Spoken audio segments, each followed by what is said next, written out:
Mga kabarangay, kininausab ang inyong Papa Cholo para sa laing sugilanon sa kinabuhi, gugma ug paglaom. Kini ang Barangay Love Stories din ang matag storya usa ka kahayag sa atong mga kasing-kasing. Dali, maminaw ta.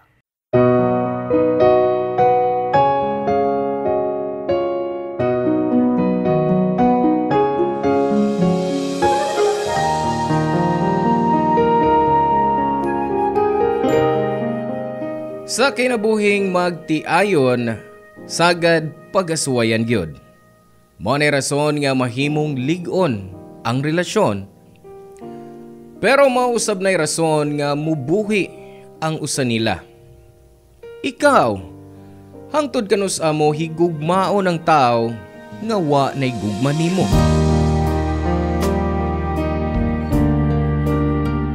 Hello mga suki na mong kapuso ug kabarangay. Laing panag-uban na usab nato diin laing sugilanon sa gugma ug kinabuhi nga mo itong hatagan sa pagtagad karon. Pinada kini ni Jovelyn nga giuluhan taog second time around. Dear Papa Cholo, way perpektong pamilya o wa say perpektong relasyon ang matag magtiayon. Di angay mubuhi ang usa tungod lang sa mga kapaitan o pagsuway sa kinabuhi. Ang matag usa mao'y pwede nilang kuhaan og kusog ug paglaom. Papa Cholo, maayong adlaw. Taguan ko sa ngan nga Jovelyn, 39 years old. Wa ko makahuman sa pag-eskwela Papa Cholo ug ang pagtinda lang og mga gulay sa merkado mao'y akong panginabuhi. Ug dinhi ko pod nakaila ang akong nahimong bana nga si Kiko. Sabay na mo mi nagtipon diin kabilin sa mga namatay kong ginikanan. Ug human sa pila ka tuig, gigrasyahan mig anak nga laki.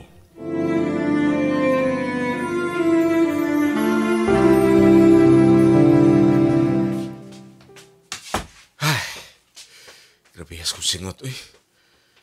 Di man unta init kaya sa gawas, pero grabe mang tagak sa kong singot. Bulikod una ko rin sa sopa. Uy, naman day snacks din sa lamisa. Love! Uy, diin ka gikal. Pwerte mo ganin mo singuta. Sa gawas, love. Oh, naila ba kara o? Nagrapo ko na si masingot. Salamat, ha. Asan di itong ang ato anak? Gitimplahan ta mag-juice. Unya gilutuan ta mag-pansit. Napasas gawas. Ug at last, nakat-o na gid siyang magbike. Mao pa? Ay, mahinuon. Kay pila na sab kaadlaw na practice na siya. Mao lagi. Abi na ako maabdan pa mig uska semana una siya makat-on. Ikaw man good. Garigaluhan man dahil ni mag-bike. Bisan wa pa ni mo tudloi. Unsa paggamit. Gisaad mo sa kunako ni Kaloy, love. Kay puros biya line of 9 ang iyang grade sa second grading period. Mao nga, girigaluhan ako siya bike. O usap pa, dugay na sa na niyang gi-request na to, di ba? Oh, nahinomdom ko mo na iyang request sa iyang birthday. Wala na to mahatag dayon niya kay na-short na tas budget. Diyang na-hospital siya tungod sa dengue. Pero ang pagkalawas niya sa dengue, may regalo nga. Gipasalamatan ako pag-ayos sa Ginoo. Mao gyud, love. Kay sukad atong adlaw, gisaad gusto kong kaugalingon. Nga buhaton ko gyud ang tanan, mahatag lang ang panginahanglan og hangyo sa atong anak. Maong gitumanan ko gyud og maayo. Og nipalit gidayon ko og dindot nga bike niya. Kuan, kailakon magani si Kaloy. Diyang nakita niyang imo regalo. Og pila na sab siya kaadlaw nga naa sa gawas inig uli gikan sa klase. Kay gusto gid kay siya makakaton sa pagbike. Bisaad man siya nga di niya pasagdan ang iyang pag-eskwela, love. Oh, nahibaw ko anak love. Kay sugad pa sa una, kugihan gid sa klase ang atong anak. Maungwa ko mabalaka nga moubos ang iyang grado tungod lang sa iyang pagbike. Pero love, paspas kay panahon no? Nakabantay po day ka? Uy! Mura pag Kagahapon lang. Parehas na nag-atiman. Ato siyang giatiman diyang baby pa siya. Karon, kahibaon ng magbike nga, mag-inasara. Ang tinuod, love. Diyang nakita ko siyang nagbike, palayo na ako, o kauban siyang mga amigo kanina. Medyo kahilakon ko. Ha? Nga naman. Wa lang. Nahunahon na lang ako nga. Wabot ang adlaw nga biyaan na taniya. Sa oras nga magkapamilya o magkaasawa na sab siya. Unsa? Uy, love! Grade 5 pa lang na si Kaloy, uy. Ano ba pag-asawa naman dahil yung naasaw na una? Sorry, love, ha? Murag, advance ra kay nga akong hunahuna sa iyang future ganina. Pero, di lang ako kapugngan nga mahimong emosyonal nga nakita kong kamaon na magbahay ang atong anak.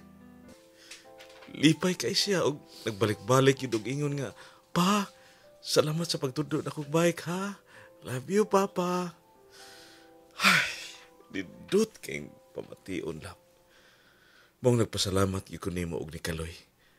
Nagihatag mo sa Diyos nga rin ako. Sweet gid nga pagkabata si Kaloy, love. O kana, naliwat nimo.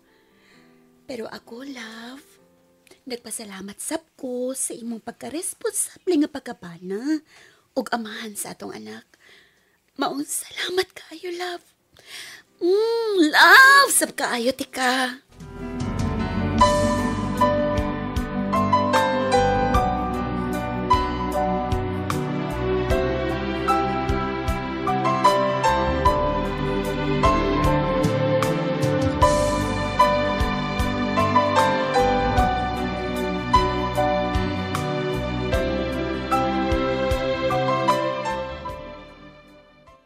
Love? Uy, nagbarog ka man din, he. Asan ni si Kaloy? Ay, ito alas sab nagbike? Oo, love. Ngangyo nga mutuyo ko ni sa gawas uban sa iyang mga amigo, giagaw. Uy, nalingaw na kag maayo sa iyang pagbike. Nao lagi, pero ikulbaan sam ko kay hindi man ako makita din, he. Pero ingon siya nga, mabalik ra kuno dayon siya. Dada, pasakti lang good. Ano ba sa malingaw siya? Dili lang nga ani siya magtuyok. Pero sige lang good, daghan bitaw sila. Ay, Jubilin! Ay, Nang! Nang, ano ka? Nakikubay! Jubilin! Si Kaloy! Ha? Ngano ba si Kaloy bay, ha? Tuwa!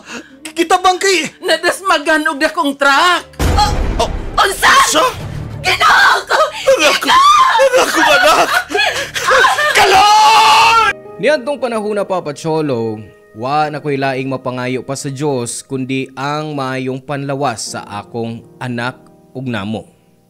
Sa dihang gihatagan siyag bike sa iyang papa, way kasudlan sa kalipay ang gibati sa akong anak. Espesyal kayo para niya ang maong bike. Pero ang wa lang namo masayri nga mao usab ni ang rason nga kuhaon og sayo si Kaloy nga rinamo. Kay usa ka adlaw nga mikuyog si Kaloy sa iyang mga ig-agaw para manglaag og sakay sa iya nilang bike, na disgrasya ang akong anak Papa Cholo. Nadasmagan siya og dakong truck nga maoy rason sa iyang kamatayon.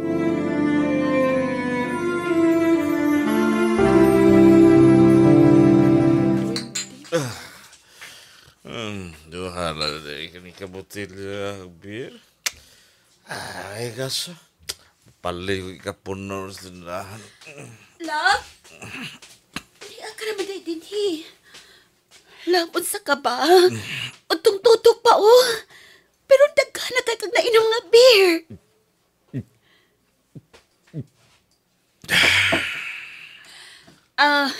May dakong kanon og sudal. Sige na, kaon una para masudlan ang imong tiyan. Beso na akong tiyan. Hindi na ako mukhaon, Jubilee. Dili, ha? Dili, may mong pulos beer lang ang naasud sa imong tiyan. Kuan, initon ko lang ning munggos nga ako ng palit, ha? Dungan ko sa pagkaon. Kay naama si kanon din, he. Gusto ka mukhaon. Mukhaon na lagi mo. Sa buka. Love, ikaw ra mo kuya ko gihuna-una. Dili pwedeng pulos beer na lang ang suot sa imong tiyan. Sa malabot ni mo? Lawas ko niyo, buhaton ko bisang kung sa gusto ko. Kiko, O kung magkasakit man ko, di na kinahanglan at timanon ba ko ni mo, Jubilin? Kaya mo, bantang duha, gawa na bilin akong kinabuhi! ayaw pagsulti, anak, please. Wala'y tinuod. Dili, Kiko. May pili ang imong kinabuhi. Wala'y bili akong kinabuhi. Siyang nawa ng atong anak, Jubilin. Sugal ginamatay si Kaloy. O kanatungod na ako. Pila ko ba ikaw sultihi? Nadili mo angay basulo ni mong kaugalingon. Wa kay sa pagkamatay sa atong anak. Kay disgrasya ang nahitabo. Huwag kagustuhan nga mahitabo to. Oh. Pero gawa ko pa siya palit ng bike. Dili siya manisgrasya. O ka. Huwag ko na lang siya tugting mag-bike o layo ka uman siya mga amigo. Dapat iubanan ko siya. Huwag ko na lang unta siya tugting mag-bike. Kiko, gusto na. Gusto na. Dili na ito babalik ang nangagi. Mugani na. Di na nato mabalik ang kinabuhi sa akong anak.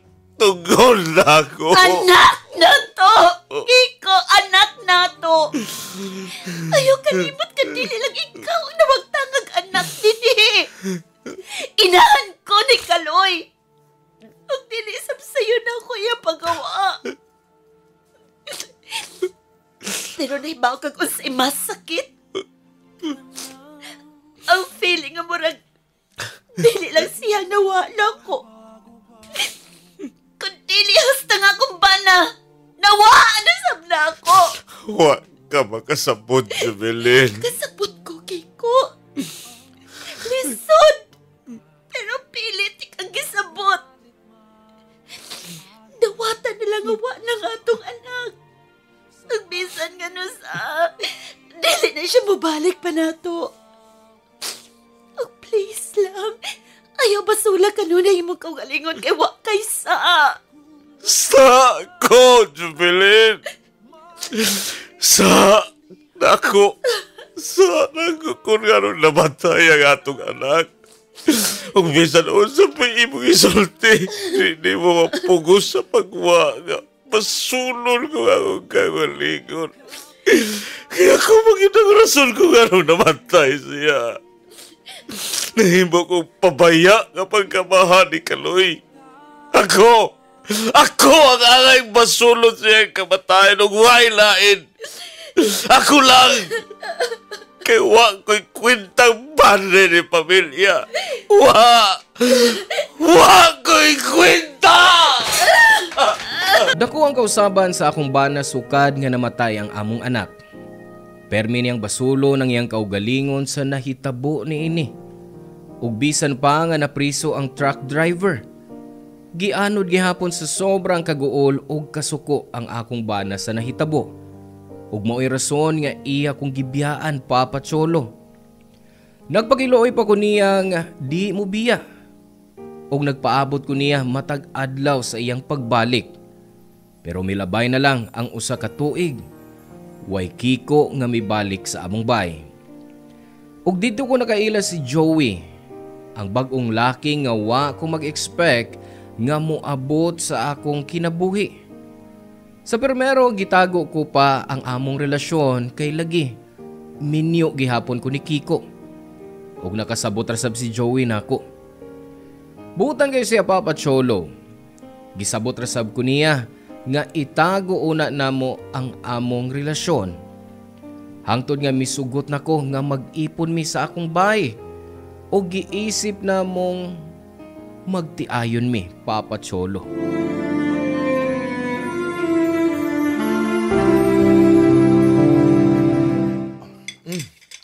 Jubilin, medyo, kuan di ay, magabinaan di ay ko sa pagpauli unya, ha? May lakaw ka ba? Human sa mo trabaho? Wa man, pero, kuan, may kliyente ko nga nanawag hapon. Maato ko rin siya sa shop karon. Ipatanaw niya yung sakyanan, pero, gabi na lagi siya makaadto. Ngano dili naman ang ugma?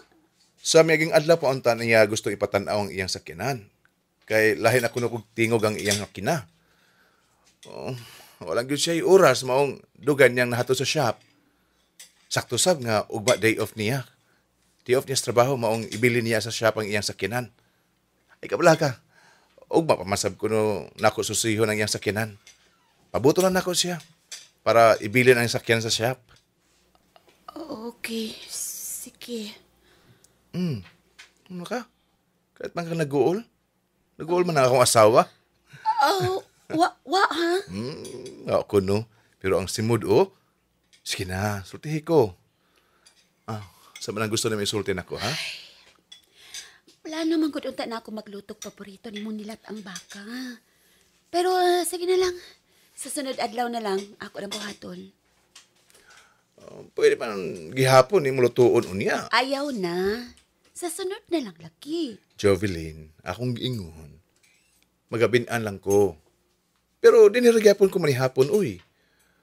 Maulutuan ang paborito na kong linat ang baka.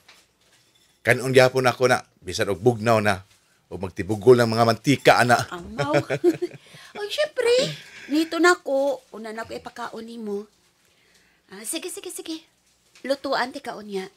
O paboto na ti ka mauli. Aron dungan tag manihapon. Sigurado ka? O, lagi. Basta mapasaran ka sa kaon, ana ha, kung imo pa kung pabuto makapauli. Ti, manggukodaling gutumon sa gabi. Mau paabuto na ti ka maapot. Mas mabusog ko kung ikadungan ti ka. Okay, sige. Kay bahala. Sige, mulakaw na ko. Kay ako na ba yung mga breast shop karon? Okay. Imong bago. Na diha ang giandam na kong pagkaon para sa imong paniod to. The best kining akong asawa, eh. Sige, ato na ko, ha? Amping.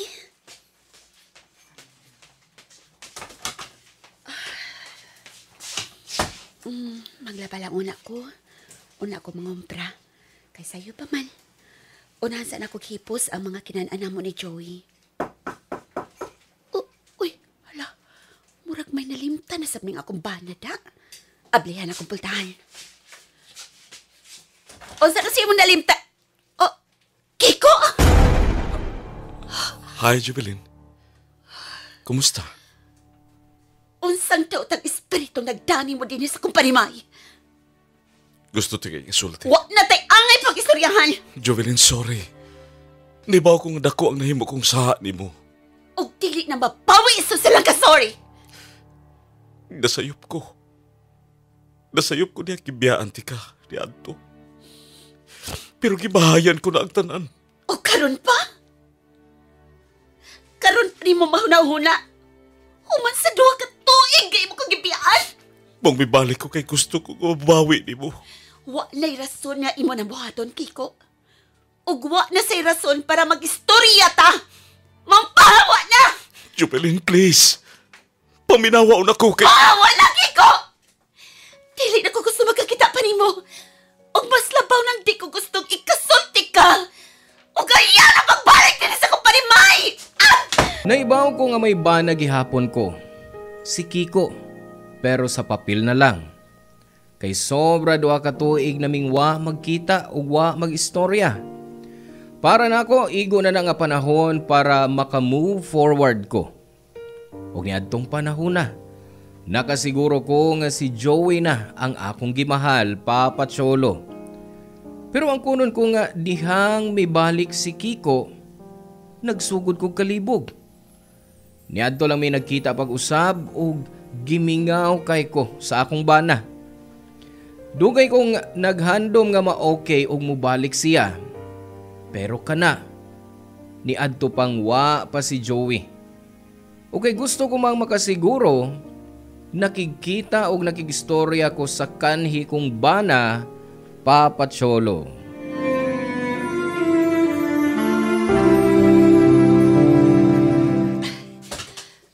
sa traffic. Uy, paingon pa uli. Tunga man sa oras akong gibiyahe. Sorry ako nasimutan. Kumot. Muragi ka sa kusina. Atoon ako si Joey. Murag lami ang giluto sa kumbana, da? Uy, Jubilin, nauli na ka? Sakto nga nakaluto na ko. Dali-dali sa lamesa, mga una ta. Ganiha, paunta ko mi uli, pero traffic kaayo. Naamagoy procession, ako naagian. Ay oo. Fiesta magod ron, maong daghang tao og traffic sad kaayo. O lagi, nawagi sa kung huna-huna. Kung nahibaw pa lang ko, wa na lang utak kumilakaw sa bahay. Okay lang. Ang importante nga nakauli ka sa bahay nga safe. Sige, lingkod na. Mga una ta. Maudi ay. Nga sa sala pa lang, naka-feel na ko kagutom. Kay ako man yung paborito ang imong giluto, Joey. Kuan, nahuna-huna man gud nako nga tao-tao lang tang wa makakaog kaldereta. Maong niya, akong giluto aron makakaon ka inig uli nimo. Ano ya? Kuhan ka ha? Ariot. Sige. Tilawi akong giluto para nimo. Yes, excited na kay ko. Di.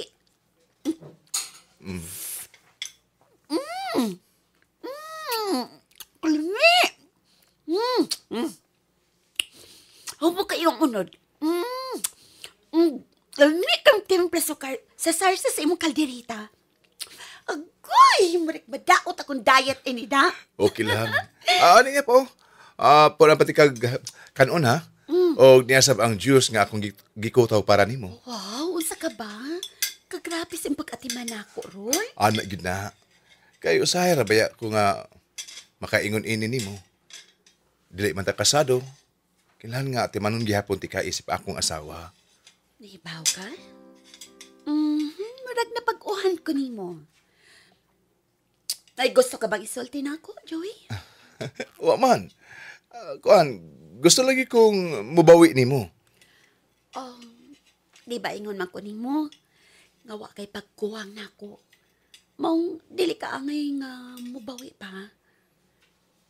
Pero, Joey, kuan, ako ang may gustong isulti nimo. Pwede man siguro nga unya na kana. Kuan, inig ko man na kaon. Kaon lang una. Kasi mabugnaw pa rin akong giluto. Di na sa gustong dugay-dugayon pa ni Joey. Wa man ko'y gibuhat nga daotan, pero murag, nag-guilty gid ko. Ibaw man day ka nga, wakay gibuhat nga sa. Di na nato ang istoryahan pa. Kung unsa magani ka na. Sige na. Kaon na para... Nakikita ko ni Kiko ganiha. Naibaw ko. Ha? Nahibaw ka? Yes. Jubilin. Wala ko tuyo ang mabasa ang iyang text sa imong cellphone kahapon. Samtang nang laba ka. Mao nasayod ko sa tinuod garasod kung gano'ng milakaw ka ganiha. Imong pananggid na ko nga tuon mo lang ang imong igagaw. Pero nahibaw ko. Nahibaw kong si Kiko ang imong kita.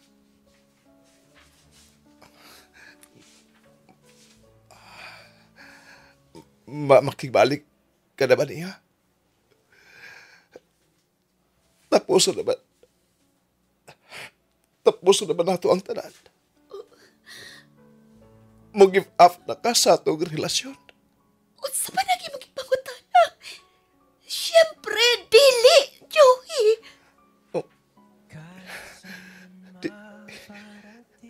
Dili ka makigbuwag na ko? Dili ta magbuwag. Kay ikaw ang akong kimahal. Maong nakikita ko ni Kiko kay gusto kong makapanigurado. Gumawa ni Kiko'y pagbati para niya.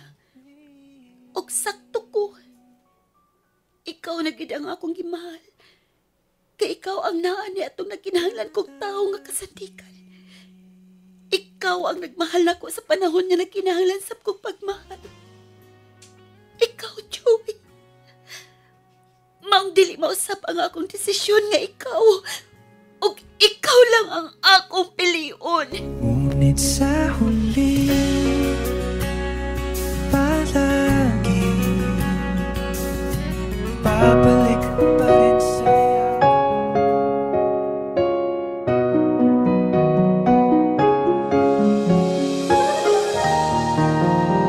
Nakikita lang ko niya ni Kiko Papa Cholo kay gusto lang na akong pamatud-an ang akong kaugalingon ug maminaw sa rason ni Kiko sa iyang pagbiya nako. Mingon siya nga dako iyang pagmahay sa miagi. Gipangita lang ko niyang iyang kaugalingon ug miangkon nga naa siya'y laing babae. Pero in the end, na-realize ko niya nga ako gihapon ang iyang gimahal. Naibaw siya bahin namo ni Joey ug nagtuo siya nga siya ang akong pilion. Naminaw lang ko niya og sa dihang miluhod siya, mikupot sa akong kamot ug nangayo og pasaylo. Mismail ko niya dungan sa pagbawi sa akong kamot ug niadtong mga orasa. Nahatagan kog kalinaw nga wa na ko'y balikan og husayon ang among relasyon. Og maunay akong giingon ni Kiko. Mihangyo ko niya nga palayan ko kay may lain akong gihigugma. Papa Cholo, gisulti ko ng tanan ni Joey. Karon, may usa na mi kaanak ni Joey, Papa Cholo. Og na-process na ang among annulment sa kasal ni Kiko. Malipayon ko sa kilira ni Joey o sa among anak. Og wa na ko'y pangayoon pa. Di nila og kutob og salamat sa pagbasa ning akong istorya. God bless og more power kaniyong tanan, Barangay RT. Ang inyong forever kapuso og kabarangay, Jovelyn. Salamat ka barangay sa inyong pagpaminaw sa Barangay Love Stories. Hinaot nga nakahatag kini ninyo og pagtulunan og inspirasyon ang matag istorya nga atong i-share diha kaninyo. Hangtod sa sunod higayon ka barangay ug salamat.